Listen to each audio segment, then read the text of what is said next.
Baby ছিল, এটা আমারই পোষা কুকুর লালির। তো ওর মধ্যে থেকে 2টা বাচ্চা আমি নিলাম। যে 8টা বাচ্চাকে পুকুরে হত্যা করা হয়েছে ঈশ্বরদী উপজেলা প্রাঙ্গণে ওই মা কুকুরটার জন্য। অনেক কান্না করছে বাচ্চাদের জন্য। ওর মানে বর্তমান যে অবস্থা, ওর বুকে ওর স্তনে অনেক দুধ জমা হয়ে আছে। ও মানে সেটা রিলিজ করতে না পারে, অনেক কষ্ট পাচ্ছে, কাতরাচ্ছে। তো আমরা এই বাচ্চা দুটাকে নিয়ে যাব। মা কুকুরটা কি পরিমাণ কষ্ট পাচ্ছে, ওর বুকে এত পরিমাণ দুধ জমা হয়ে শক্ত হয়ে গেছে দুধটা। তো এখন যদি কোনো বাচ্চা এটা না খায় তাহলে ও আরো বেশি অসুস্থ হয়ে পড়বে। তো আমরা নিয়ে আসছি 2টা বাচ্চাকে। যে দেখতে পাচ্ছেন যে দুধটা আমরা দোয়াচ্ছি, এই দুধটা আমরা ওর গায়ে মাখিয়ে দিব। তাহলে ও হয়তো ভাববে যে এটা ওরই বাচ্চা। এই যে আমরা ওই টমের থেকে যে দুধ দোয়ায় নিয়ে আসলাম, ওইটা এখন ওর গায়ে লাগাই দিচ্ছি। এতে কি হবে, এতে কি হবে, ও ওর স্মেলটা যখন পাবে ও ভাববে যে এটা ওরই বাচ্চা। ওইটা করো।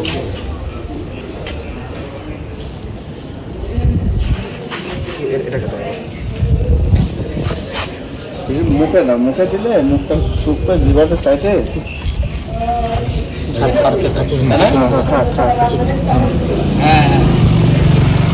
পিছনে উপজেলা পরিষদের ডিউটি একটা নিবা।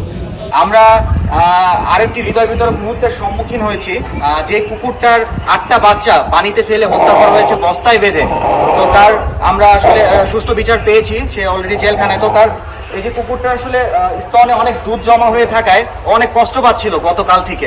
তো আমাদের শ্রদ্ধেয় ইউনো স্যার আমাকে গত রাতে বললেন যে অমিত 2টা কুকুরের ছানা যদি এনে দেওয়া যায় তাহলে হয়তো বা এটার কষ্টটা একটু হলো লাঘব হবে। তো আমরা প্রথমে ওর দুধ দোয়ালাম এবং দুধটা ওদের গায়ে আমরা এই যে ম্যাশ করে দিয়েছি, মাখিয়ে দিয়ে ওর কাছে নিয়ে আসার পর ও এখন ওদের গ্রহণ করে নিছে আলহামদুলিল্লাহ। তো কিছুটা হলো কষ্ট আমরা লাঘব করতে পেরেছি।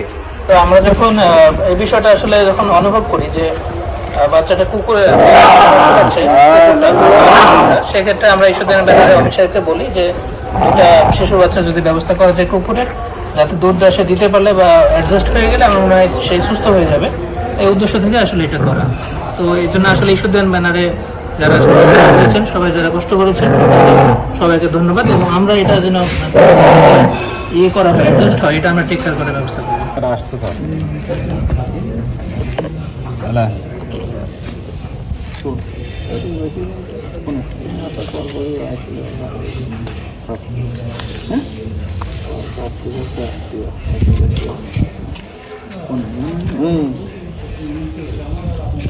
বুঝলি